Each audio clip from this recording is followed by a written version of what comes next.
Ang kwentong ito ay hango sa totoong buhay.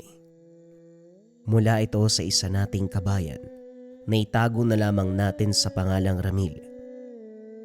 Taong 1980. Kapis. Nagdadalawang isip si Ramil sa pusta. Ito na ang huling pera. Barya na lamang ang natira mula sa libo na dala kanina. Nasa sabungan siya ngayon. Nagpang-abot ang takot at kaba. Nanginginig ang mga kamay. Nagtatalo sa isipan kung saan manok pupusta. Humudyat na ang sentensyador. Pinaayos ang pusta ng mananabong. Si Ramil, pinagmamasdang maigi ang magkalabang manok. Napapangiwi dahil wala pa ring maayos na desisyon. Sa sandaling nakapagpa siya, biglang may umagaw ng barya na ipinusta sa kabilang manok. Tulalang napatitig sa batang tumabi. Seryoso ang pagmumuka na halos mag-isang guwit ang kilay. Malakas ang dating, dahilan para manahimik si Ramil. Hindi napansin ang labanan sa harapan. Napagtanto na lang nang magsalita na ang bata. Panalo na! Kunin mo na yung panalo mo bago pa ibulsa ng iba. Dito napansin na may hawak siyang manok. Matapos makuha ang panalo, dali-daling sinunda ng bata. Ang pangalan nito ay Judas. Ayon sa haka-haka ng mga tao, isang matanda ang sumapi sa katawan. Magkaiba kasi ang kilos. Bata sa pisikal na anyo, pero ang pag-iisip at pagpapasya, daig pa ang nasa wastong gulang. Ito pa lang din ang unang pagkakataon na nakasalamuhan ni Ramil. Mahirap hagilapin ang bata kung sasadyain sa paghahanap. Walang nakakaalam kung saan namamalagi. Paminsan-minsan lang itong nasisipat sa bayan. Dire-diretso lang ang lakad ng bata. Nakabuntot lang din si Ramil. Napagod dahil ilang bundok na ang binagtas. Ilang sapa ang tinawid, pero hindi pa rin nakarating sa paroroonan. Nang sumakit ang mga paa, sumalampak na lamang sa tabi. Ay nako, pambirang bata, napakalakas maglakad. Kalabaw nga napapagod eh. Tapos siya, kinakaya-kaya lang. Hindi ko na nga rin makita. Ang bilis talagang Ay! Anak ng... Nagulat dahil nasipat ang muka ng bata. Sa pagkakatanda, nauna ito sa paglalakad, pero ngayon ay nasa likuran niya. Sinusundan mo ba ako? Sino ka para gawin yon? Tinulungan kitang manalo sa uling laban para kahit papano makabawi ka. Hindi ibig sabihin nun magkaibigan na tayo para sundan mo. Etong tatandaan mo, Manong, mabuti pang umalis ka kaysa makiusyoso sa buhay ng iba. Aba hoy, kung makapagsalita ka, akala mo kung sinong matanda. Bata ka lang, baka nakakalimutan mo ha. At saka, hindi kita sinusundan no. May lakad din ako, nagkataon lang na pareho tayo ng dinadaanan. Hindi ako bingi para walang marinig malinaw sa pagkakasabi mo na sinusundan mo ko. Ang tanda mo na nagsisinungaling ka pa. Anak nang, bakit ba ako nakikipag-usap sa batang to? Tama nga ang sinabi nila. Mahirap kang kasundo. O sadyang ka na nga, bahala ka kung saan mo gustong pumunta. Patungo ka sa bundok na yun, di ba? Ito lang ang masasabi ko. Hindi ka na makakauwi kapag nakakita ka ng mambabarang dyan. Lagot ka talaga. Siya ka mong lagot sa akin. Siya naman talaga ang hinahanap ko eh. Gusto ko lang makaharap ang batang mambabarang na yan. Natigilan si Ramil. Napatitig sa bata. Pilit inunawa ang pinapaywatig. Kaso nga lang seryoso ang mukha nito. Hoy, huwag kang mangmang. Mambabarang ang tinutukoy ko. Isang mali mo lang, magkakaroon ka ng sakit na walang lunas. Gusto mo ba yun? Siya ka mo ang kakainin ko ng buhay. Akala ko ba alis ka na? Ano pang ginagawa mo dito? Alis na nga. Pinagsasabihan ka lang pero mukhang ayaw mo. O sige, bahala ka sa buhay mo. Kapag may nangyari sa'yo, huwag mo kong sisisihin. Basta binalaan kita. Tinitigan ng bata sa huling pagkakataon. Umalis na si Ramil. Umiinit na rin ang ulo sa nangyayaring sagutan. Hindi inasahan na ganon ang pakikitungo ng bata sa katulad niyang mas nakakatanda. Nang makarating ng tahanan, laking gulat niya dahil may nakitang bata nakakalabas lang sa kanyang tahanan. Sinara ang bintana kung saan ito dumaan. Hindi nahabol dahil bigla na lang nawala. Nang suriin ang bahay, sira ang alkansyang kawayan. Nagkalat ang mga damit. Hinalungkat ang kaban. Maging ang bigas at pagkain sa kusina ay nabawasan. Ikaw na bata ka kung sino ka man. Kung naghihirap ka sa buhay, sa mga magulang mo dun ka humingi. Kapos din ako eh. Isang beses na nga lang akong kumain sa isang araw, ninakaw mo pa yung bigas ko. Huwag ka lang magkakamali na magpakita sa akin. Hindi ko alam kung ano magagawa ko sa'yo. Sigaw ni Ramil. Sinadyang lakasan para marinig ng bata sa pag-aakalang hindi pa ito nakakalayo. Habang naglilinis ng kalat, napansin ang nakadapong paru-paro sa kortina. Itim ang kulay, pero mapapansin ang amoy. Tinaboy ito pero sa sandaling pinagaspas ang mga pakpak, lalong umalingasaw ang samyo. Nagkalat na nga yung mga gamit, may dumagdag pang amoy. Grabing pahirap naman to. Wika niya habang sinasabuyan ng pabango ang hangin. Nagpatuloy sa paglilinis pero muling nabulabog sa ingay. Kunot noong napatitig sa anino doon sa mayayabong na damo. Likod ng bata na abala sa kung anong ginagawa. Hindi sana papansinin pero nakarinig ng atungal. Inakala pang kumakatay ito ng baboy. Pero laking gulat dahil sa mismong bata nagmula ang ingay. Maingat sa paglapit, biglang lumayo nang lumingon ito. Hindi mawari ni Ramil kung anong klase ng muka ang nasilayan. Para itong pinaghalong halimaw at demonyo. Ang malinaw lang, nanlilisik ang mga mata. Ang ginagawa pala, kumakain ng hilaw na karne. Pinagbabato ito para itaboy, kaso nanatili sa kinakatayuan. Mga titig na masasabing ikaw na ang isusunod. Nagmamadali sa pagpasok ng tahanan, mabuti na lang hindi siya naabutan. Paglingon, nawala na ang halimaw. Ano bang nangyayari? Parang puro bata yung nakikita ko nung una. Yung hudas na bastos sumagot, pangalawa. Yung nanloob, pangatlo, yung halimaw. Ay naku naman oh. Hindi na yata kabataan ng pag-asa ng bayan. Pasensya ka na Rizal ah. Pero mga bata ngayon ay napag-iwanan na ng mundo. Mamagdanakaw. Matapos ng paglilinis, saka lang naalala ang napanalunan sa sabong. Napapangiti sa pagbibilang. Hindi lang inasahan na isa itong panalo. Mababawi ang halagang nawala sa naunang laban. Napawi ang ngiti ng maalala si Judas.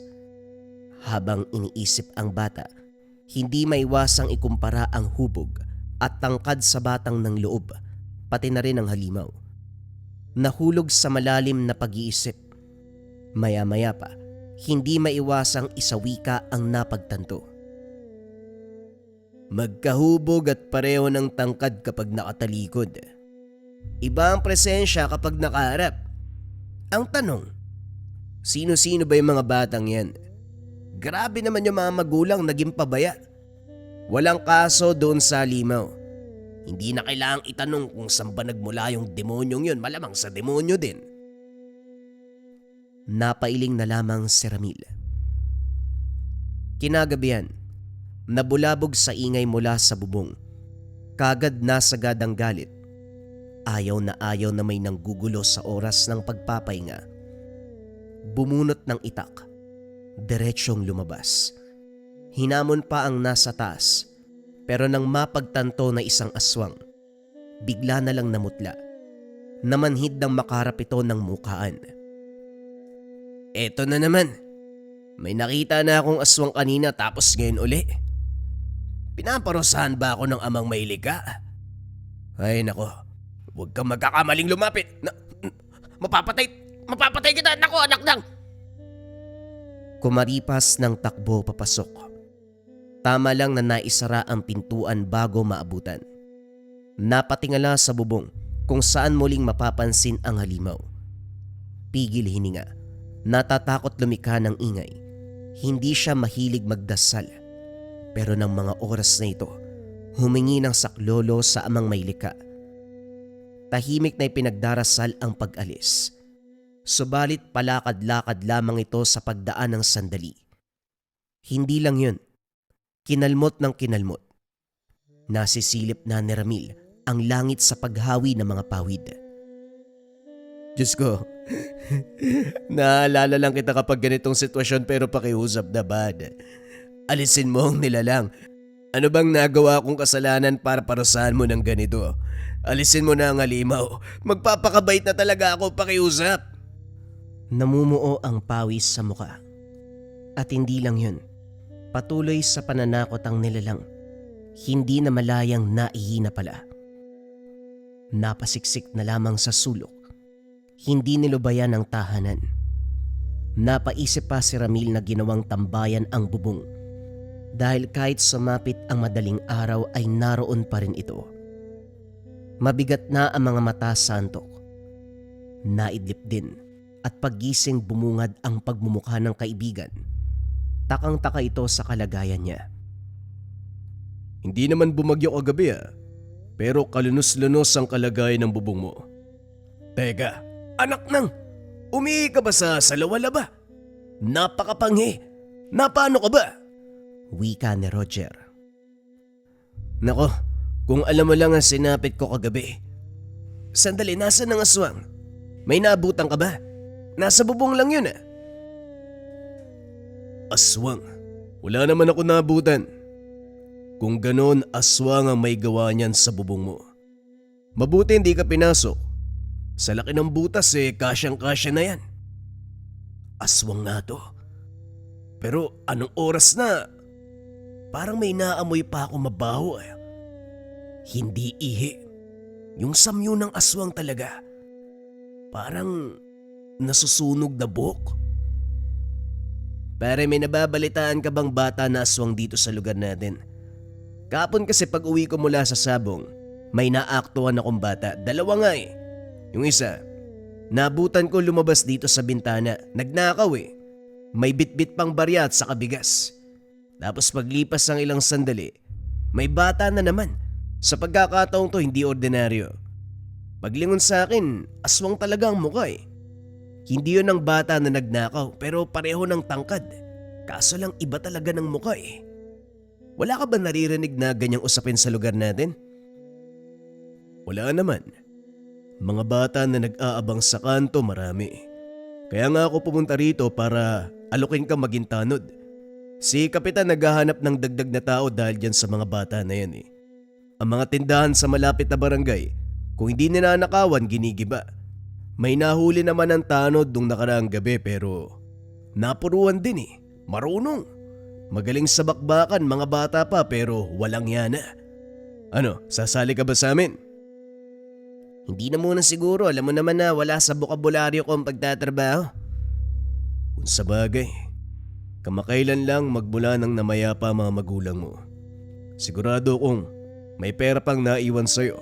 Sino ba namang gaganahan magtrabaho kung may limpak-limpak ka na salapi? Ngumiti lang si Ramil. Bumulong sa sarili. Naku, kung alam mo lang, naubos ko na nga lahat sa sabong Naghihirap na ako ngayon Hindi nagtagal ang kaibigan. Nagmadali na rin para maghanap ng maaalok.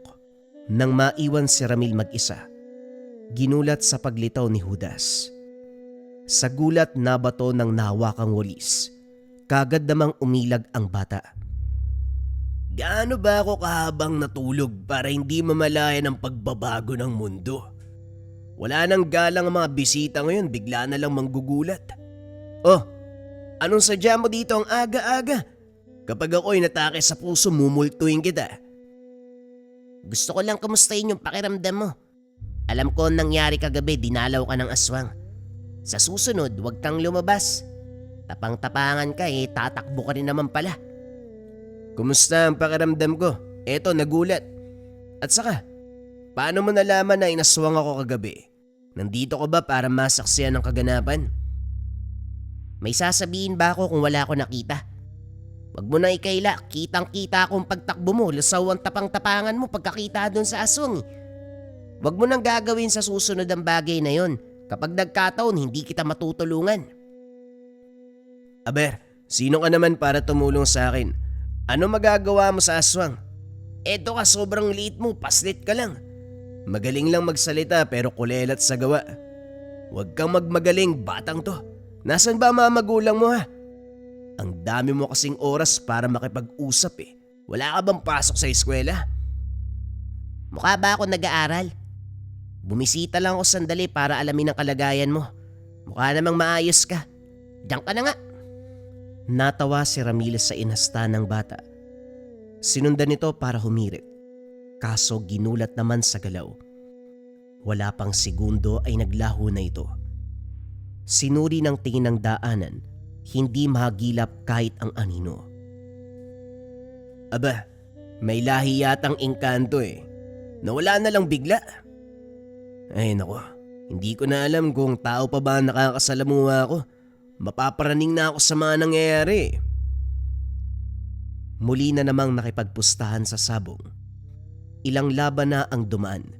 Hindi man lang nakabawi sa talo si Ramil. Barya-barya naman ang naiwan sa salaping papel.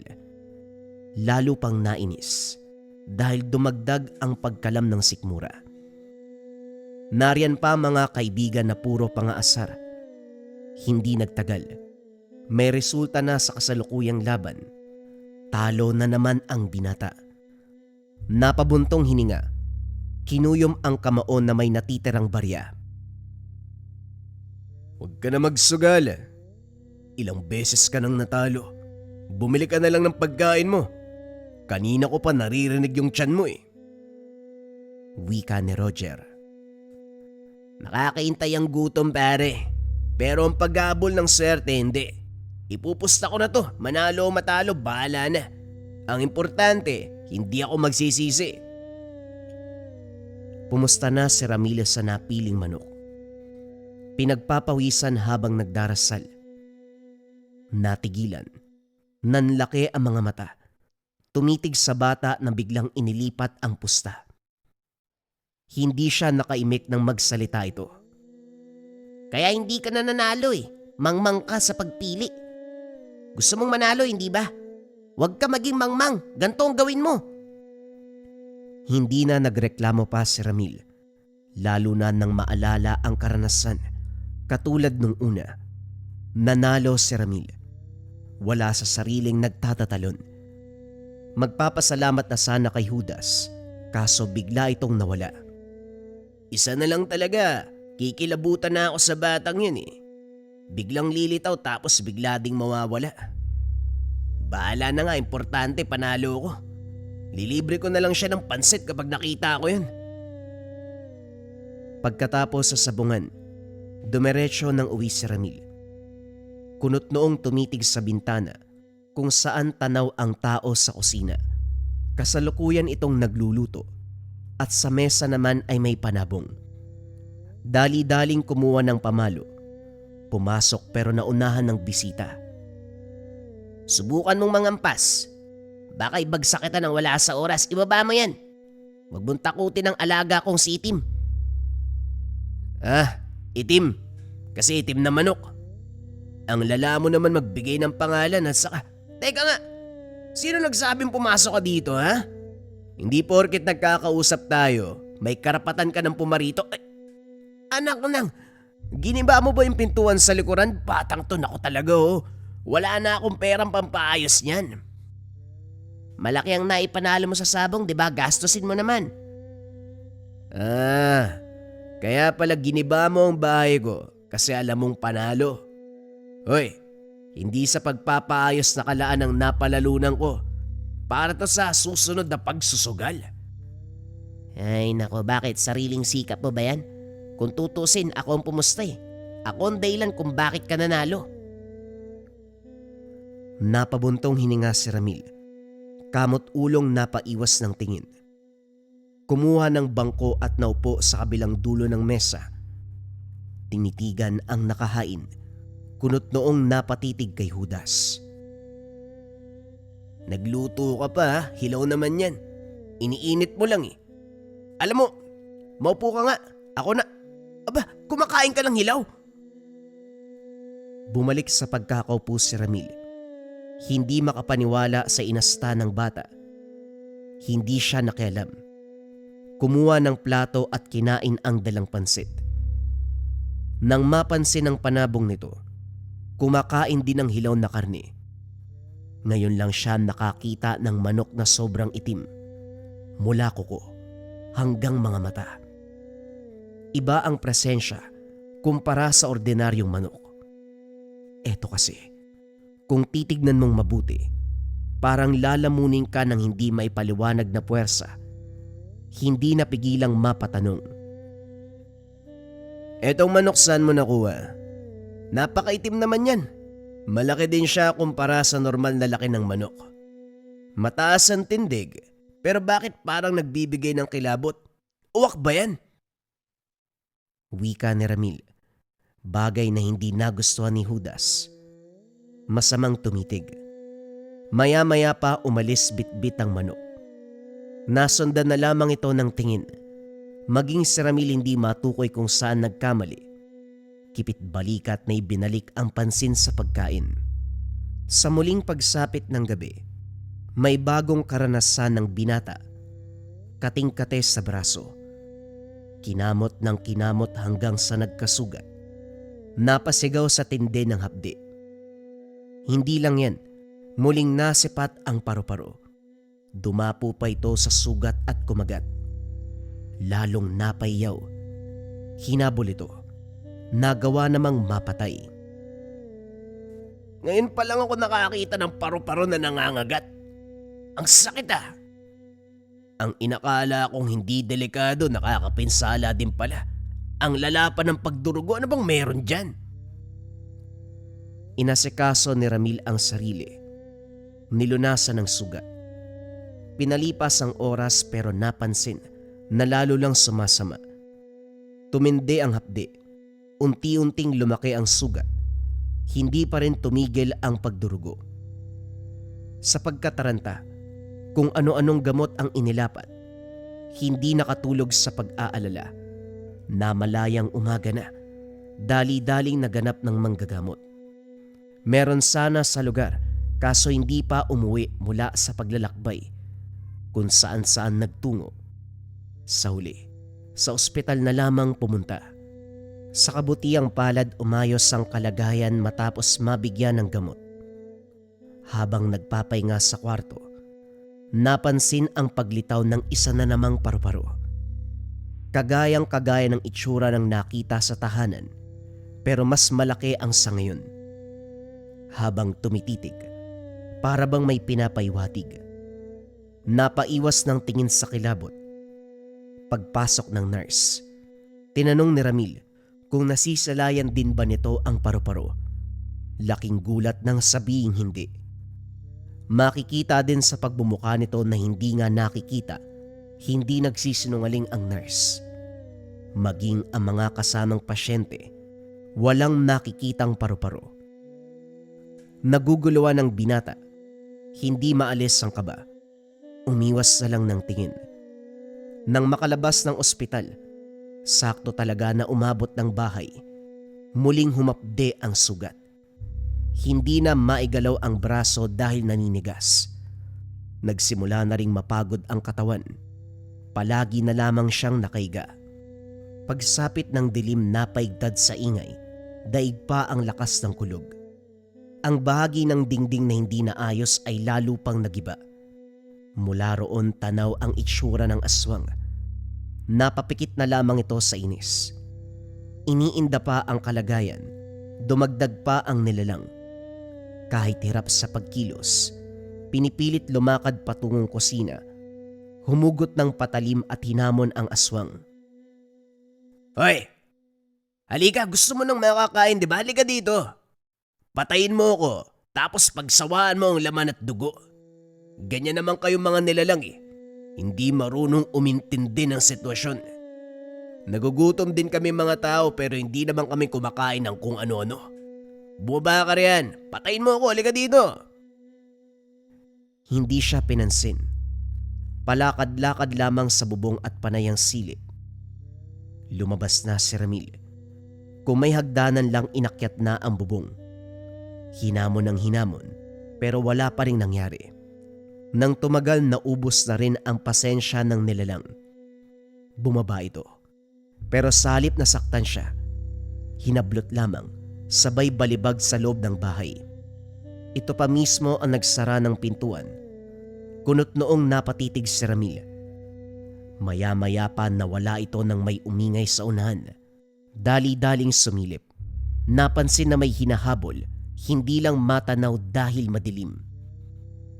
Kinabukasan, ito pa rin ang nasa isipan ni Ramil, kung ano-ano ang sumasagi. Ano kayang nangyari sa aswang na yun? Ano ba yung naawa sa akin kaya hindi ako pinatay? Pero ano kaya yung hinahabol niya? Hindi naman yun mukhang tao o hayop eh. Ay nako, bahala na nga. Teka, bakit parang hindi na masakit yung sugat ko? Sinuri ni Ramil ang braso. Sariwa pa ang sugat pero hindi na sumasakit. Napangiti na lang din dahil nanumbalik na ang lakas.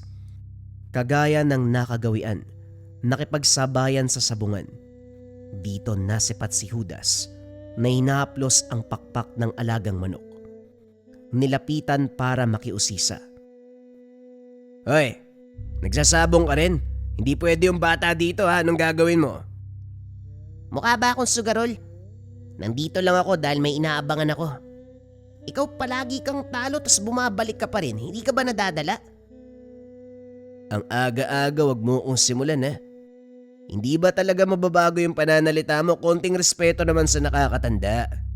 Hindi kaya yata tinuruan ng mga magulang mo na magandang asal eh. Hindi naman ako tao kaya ayos lang. Pwede ba umalis ka na? Ang pangit ng mukha mo. Naalibadbaran ako eh. Napakayabang nito, akala mo kagwapuan. Bahala ka nga sa buhay mo. Bawal yung bata dito eh. Aalis na sana si Ramil pero may huling sinabi si Judas. Sweater at Kelso ang maglalaban. Sa Kelso ka pumusta kung ayaw mong umuwing umiiyak. Sa kabila ng sagutan, hindi nagkamali sa pagsunod si Ramil. Kagaya ng inasahan, panalo ang pinustang manok. Hindi napigilang lingunin si Judas na kalmadong nakaupo sa sulok. Sa puntong ito, hindi maiwasang mapaisip kung sino nga ba ang bata at kung ano ang kakayahan. Bukod sa paghula sa kakalabasan ng sabong, pumusta ng pumusta at dahil sweater at Kelso pa rin ang naglalaban, sa Kelso binagsak ang pera. Sinugal lahat at hindi inasahan na mananalo. Tumigil na rin si Ramil dahil nagsimulang mainggit ang mga sugarol, umiwas sa posibleng kaguluhan. Hinanap si Judas. Sinundan nito ng masipat na naglalakad. Hindi maunawaan ang ginagawa. Kinakausap kasi ang alagang manok. Usapan na masasabi mong sumasagot talaga ang nilalang. Lalong napakunot ang noo nang ilapag ng bata ang manok at pinalipad. Napigil ang hininga habang sinusundan ng tingin. Ang manok ay naging dambuhalang ibon. Napakabilis. Nang ibalik ang pansin sa bata, laglag ang panga sa nasaksihan. Maging ito ay unti-unting nagbago ang anyo. Nanlumo ng mapagtanto. Ito ang aswang na ilang ulit nang nanggugulo sa tahanan. Sa takot na makita, isiniksik ang sarili sa kadiliman. Iniwasang maglikha ng ingay. Maya-maya pa nakahinga nang umalis ang nilalang. Dali-daling tumakbo palayo ng lugar, kaso nga lang may nabangga.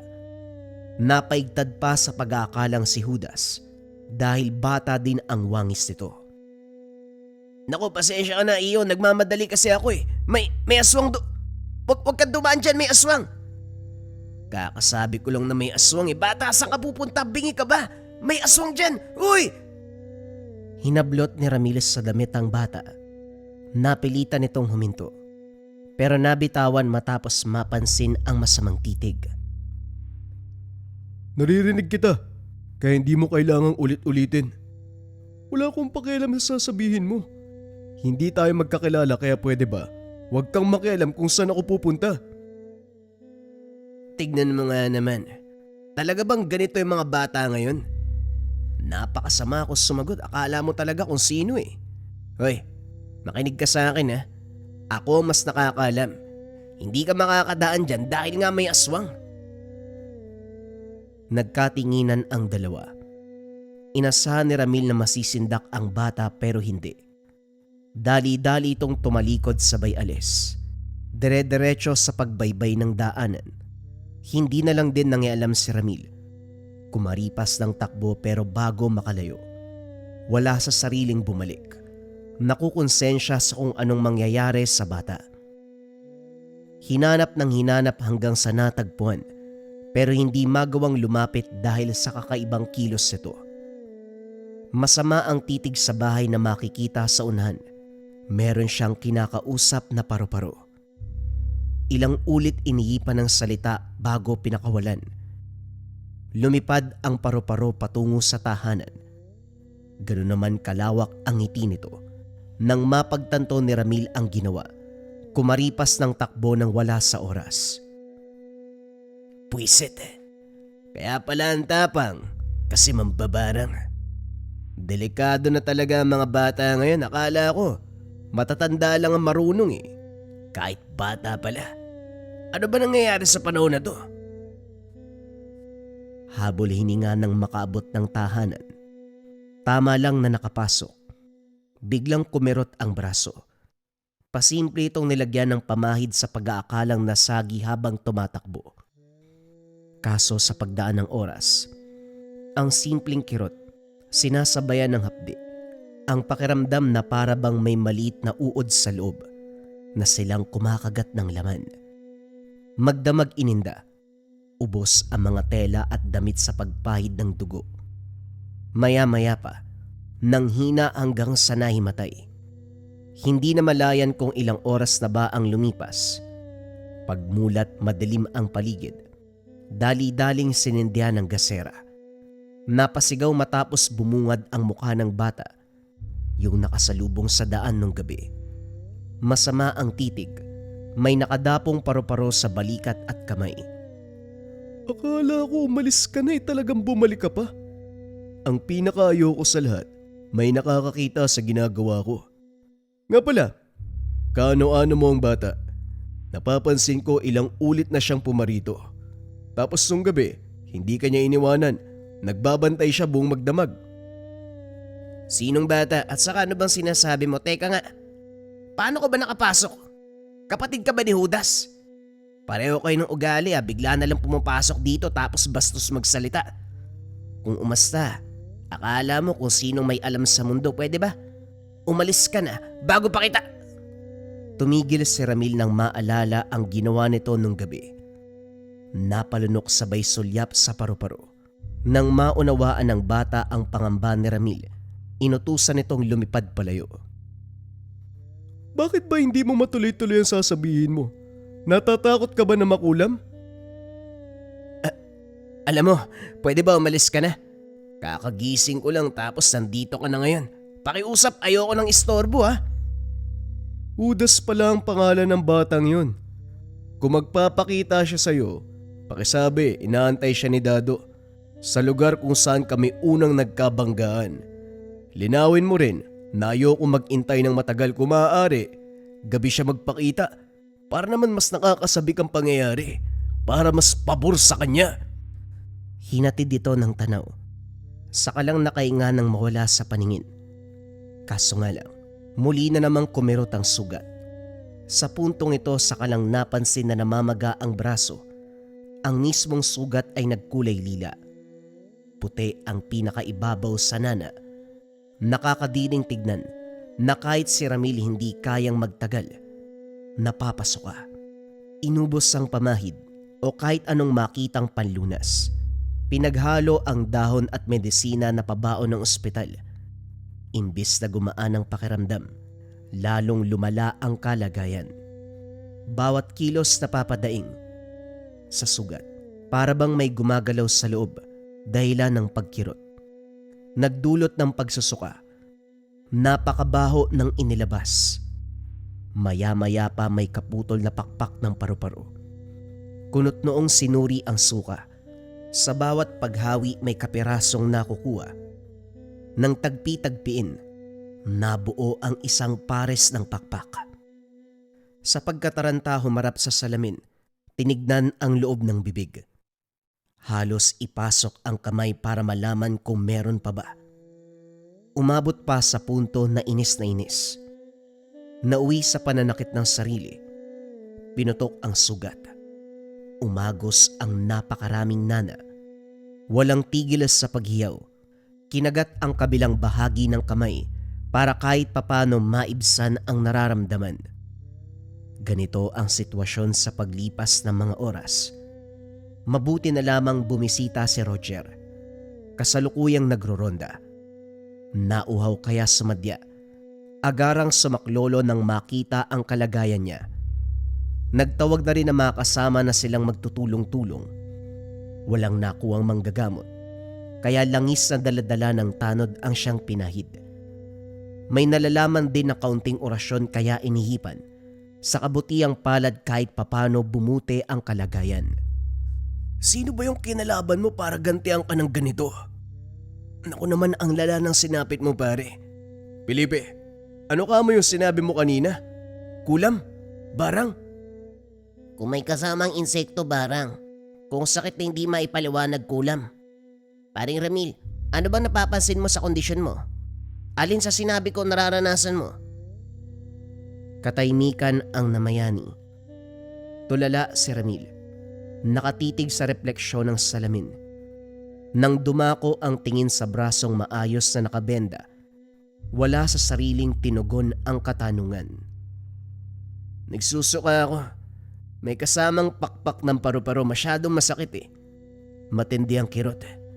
Hindi ko alam ang mangyayari, pakiramdam ko. Malapit na ako mamatay. Ilibing niyo na lang kaya ako. Uy, nababaliw ka na ba kung barang man yan? Huwag kang mag-alala. Maghanap kami ng albularyo. Tutulong kami ni Felipe. Hindi ba pare? Tutulungan natin yan. Huwag ka namang sumuko kagad. Nandito kami, karamay mo kami.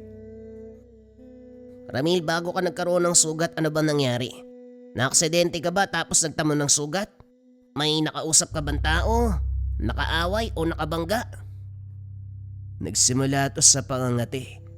Kinamot ko ng kinamot hanggang sa nagkasugat. May dumapong paru-paro kinagat eh. Yon ang nangyari. Nung nagpunta ako sa sabungan, sinundan ko si Judas. Siya kasi nagsabi kung saan ako pupusta para manalo. Kuryoso ko sa pagkatao niya kaya sinundan ko. Hindi ko inasahan na isa pala siyang... Si Judas ay isang... Nagkatinginan si Felipe at Roger. Hindi matuloy ni Ramil ang sasabihin. Takot na takot. Nahirapan pang huminga. Maya-maya pa nagsuka na ito. Mula sa kailaliman ang paghugot. Nailuwa ang isang paru-paro. Hindi makakilos sina Felipe at Roger. Napatitig sa patay na nilalang. Ang sugat naman ay labis ang pagnanana na sinundan ng pagdurugo. Maya-maya pa may umusling ulo ng paru-paro. Alisto si Felipe na siyang humugot. Dahan-dahan dahil napapasigaw si Ramil. Nang makuha ito, saka lang natigil ang sitwasyon. Nang mahimasmasan, doon ipinagpatuloy ang usapan. Kumpirmado, barang ang dinadanas ng kaibigan mo. May kilala ako makakatulong sa atin pero bago yon, may kailangan muna ako malaman, paring Ramil, bukod kay Judas. Wala na bang ibang bata na lumapit sa'yo? Makikita ang takot sa mukha ni Ramil matapos marinig ang tanong. Nagdadalawang isip sa pagsagot. Pero nang makita ang paghihintay ni Felipe, napilitang tumugon. May isa pa. Hindi ko kilala pero may binilin siya sa akin ng sabi. Kapag nakita ko si Judas, Sasabihin ko na nag-iintay si Dado. Magkikita pa nga daw sila eh. Bago pala yun. Nasa lubong ko siya nung gabi na natuklasan ko ang pagkatao ni Judas. Umalis na sana ako pero bumalik ako eh, nag-aalala ako para sa kanya. Yun pala, isa siyang mambabarang. Kitang-kita ko kung paano niyang inutusan yung paru-paro patungo sa tahanan na natanaw mula sa... Teka, oo nga, bahay ko yun! Nanlamig si Ramil nang mapagtanto. Bundok ang kinalalagyan at sa kabilang bahagi ng bundok matatanaw ang bahay na yun pala ay tahanan niya. Hindi naisip dahil sa halo-halong nararamdaman ng sandaling yun.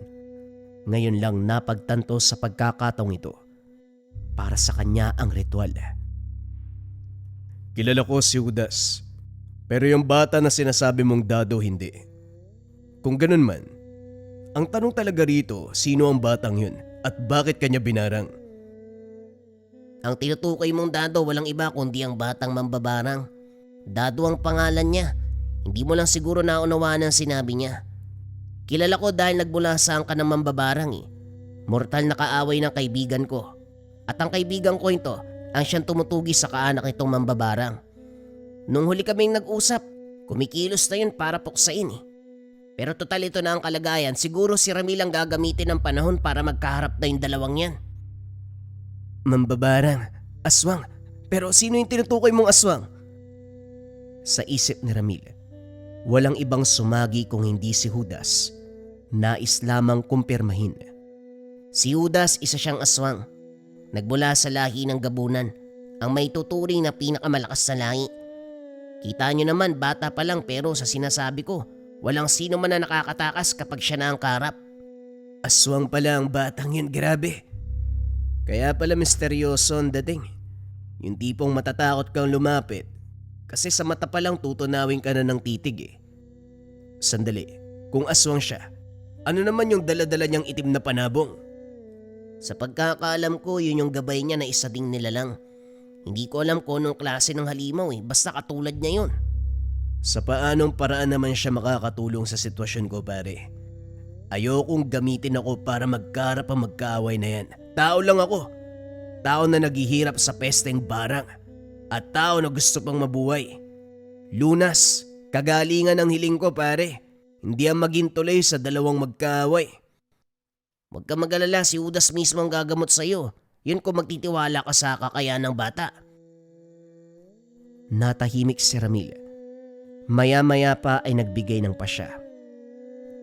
Pagsapit ng gabi sinundo ni Felipe si Judas. Mahabang titigan ang pumagitna na magkaharap sila. Tinitigang mabuti ang sugat ni Ramil. Sa napapansin ng binata, lalong namanhid ang katawan pero may kakaibang nangyayari. Umagos ang nana at dugo. Nagulat ng sunod-sunod ang paglabas ng patay na paru-paro. Maliliit pa ang mga ito na aakalain mong bagong itlog. Kumilos ang itim na manok. Tinuka ang mga ito. Maya-maya pa umihi ang panabong.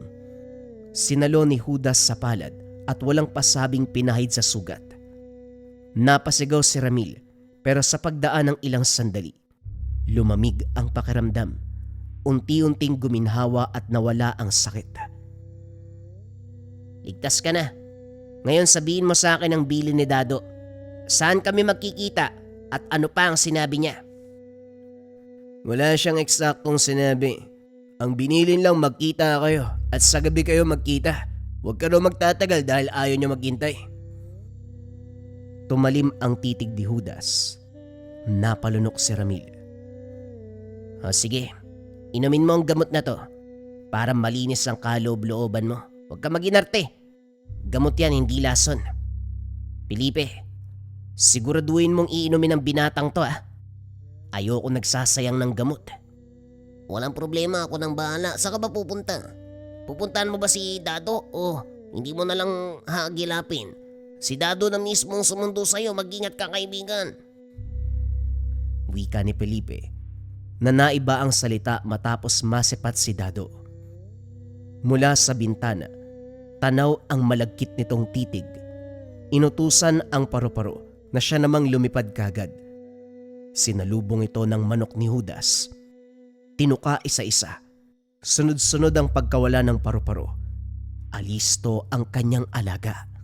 Habang nagpapatuloy ang kaganapan, kinakabahan si Ramil dahil sa mismong bakuran nangyayari ang tagisan. Bilibe, pwede bang sabihan mo si Judas na sa malayo na lang sila magtos? Huwag naman dito sa bahay ko. Nangangamba ako na baka madamay pa tayo. Hindi pa nga ako magaling tapos yan na naman. Huwag kang mag-alala paring Ramil. May isang salita si Judas. Kapag sinabi niyang hindi tayo madadamay, kilala ko siya, magtiwala ka lang. Hindi naman sa kinukontra kita, Ramil. Mainam na rin siguro na sa buhay natin makakita tayo ng ganyang laban. Hindi normal yan, oh. Batang mambabarang at batang aswang. Sobrang bihira ng ganitong kaganapan at isa pa. Sila naman yung nag-aaway eh. Hayaan mo sila. Napabuntong hininga si Ramil. Hindi nakapalag sa mga kasama, pero humugot ng patalim, naghahanda lang sa posibleng kaganapan. Bawat sagupan, hindi mawari ni Ramil kung ano ang mararamdaman. Nasa ganap na anyo si Judas at ang alaga nitong manok. Si Dado naman sa kabilang banda, nagmistulang ipo-ipo sa dinami-daming tinatawag na insekto. Nasa tabi lang ito. Patuloy na nagriritual. Mabilis ang pagsambit ng orasyon. Alisto ang mga insekto sa pagsugod. Mabilis, agresibo, nagagawa ng paraan para makalapit sa kalaban. Si Judas sa kabilang banda, pangiti-ngiti lang. Animoy ginagawang biro ang pagharap. Nakatindig lang ito. Hinayaan ang alagang manok na siyang humarap sa mga insekto. Nang mainip sa aganapan, kumilos na siya. Isa-isang pinuksa ang lahat ng insekto. Natigilan si Dado nang masaksiyan ito. Pare-pareho lang naman kayo ng estilo mula sa mga ninuno mo. Wala nang bago sa galaw nyo. Inaasa sa insekto ang atake. Yang orasyon nyo sa ulo ko na yan. Gusto mo ako nang sumambit para sa'yo eh. Hoy, huwag kang magsalita na parang hindi ka natatakot ha. Sa bansot mong itsura, sino ba masisindak? Oo, tama ka. Walang bago sa galaw namin. Malamang ito ang lakas namin eh. Mangmang ka ba? Yun na nga ang sinasabi ko. Sa sunod-sunod na pagtugis ko sa mga kaanak mo, pare-pareho lang naman kayo, nakakawala ng gana. Masyado kang kampante kung magsalita. Akala mo siguro matatalo mo ako, no? Kung gusto mo, isama mo pa yung 3 mong kasama. Lahat kayo papatayin ko. Baka ikaw ang nangangailangan ng kakampi. Pwede ko silang kausapin para naman hindi ka manginig dyan.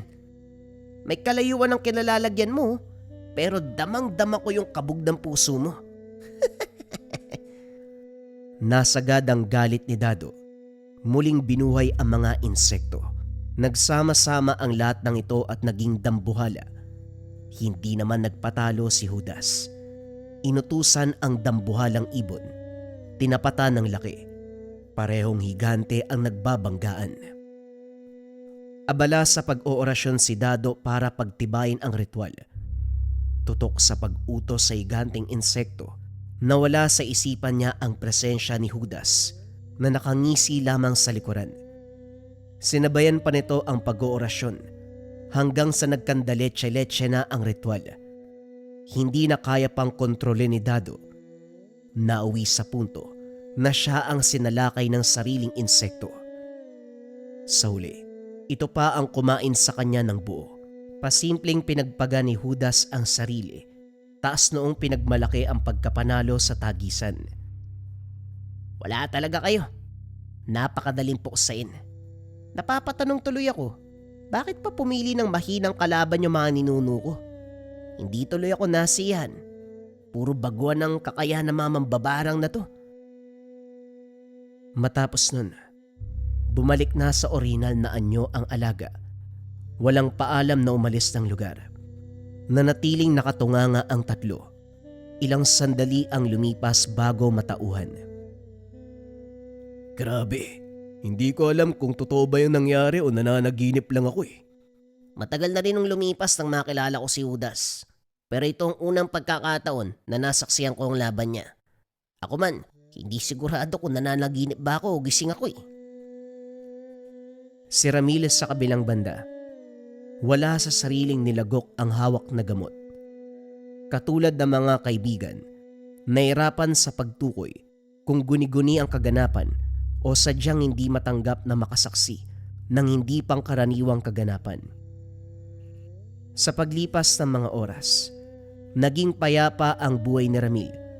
Ang sugat sa braso ay unti-unting naghilom.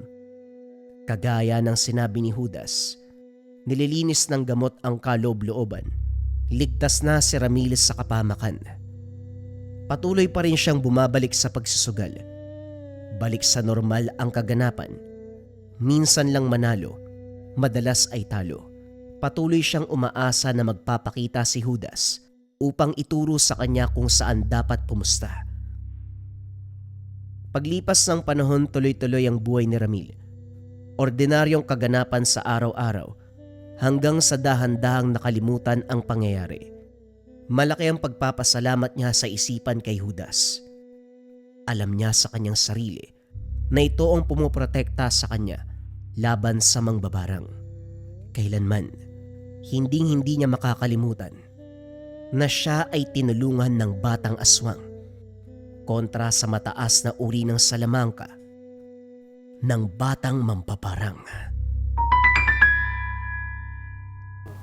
Naospital yung mangkukulam matapos magsuot ng kabayan natin ng marahuyo bracelet.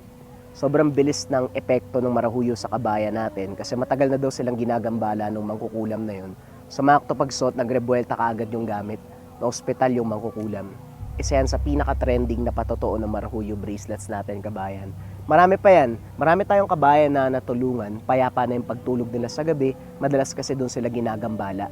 Nagigising ng alanganing oras, may mga nakikitang shadows, anino. Yung iba meron pang pangangati. Matapos masuot yung marahuyo, nawala lahat yon, kabayan. Kasi ang marahuyo natin depende sa espiritual. Kontrakulam, barang, tigalpo, palipadangin, usog, o kahit anong masamang uri ng sumpa. Lagi nyo rin tatandaan, mga kabayan, ang nagpatrend sa marahuyo, rebuelta or sumbalik. Kung naman yung sumpa na ibinigay sa inyo, ibabalik doon sa taong nagbigay. Kung interesado ka sa marahuyo, kabayan, check mo yung yellow basket sa baba or visit mo lang yung shop ng Lika Merchandise. Mag-ingat sa mga scammers.